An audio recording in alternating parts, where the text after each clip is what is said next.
update ng bayan, maasahan anumang panahon.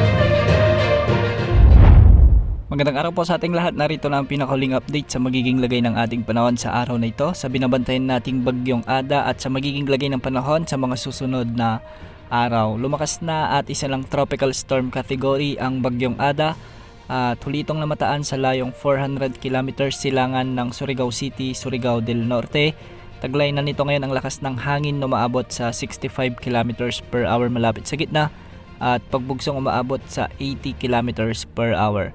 Kumikilos ito ngayon ng pakanluran, hilagang kanluran sa bilis na 15 km per hour. Kung mapapansin natin, malawak pa rin ang kaulapan na sakop ng bagyong ito at meron itong lawak na umaabot sa 400 km mula sa gitna. Nakataas na ang Tropical Cyclone Wind Signal number 1 sa araw na ito sa eastern portion ng Camarines Sur, Sorsogon, ang southeastern portion ng Albay at sa Catanduanes. Sa Visayas, signal number 1 din sa may northern Samar Province, Eastern Samar, ang eastern portion ng Biliran, ang eastern portion ng Leyte, at ang eastern portion ng Southern Leyte. Samantalang sa Mindanao, signal number 1 pa rin sa may Dinagat Islands, Surigao del Norte at Surigao del Sur.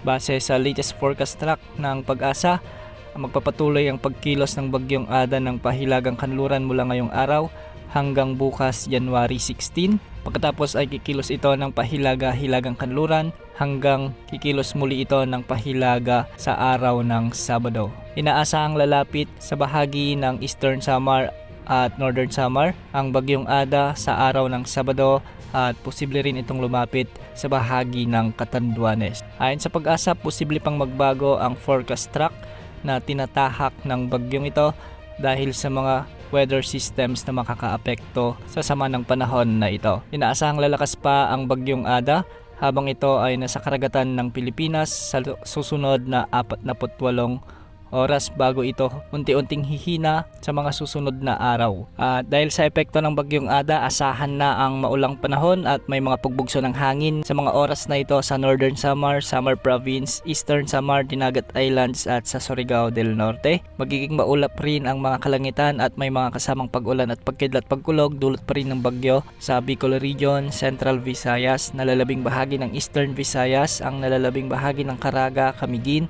Misamis Oriental at Bukidnon.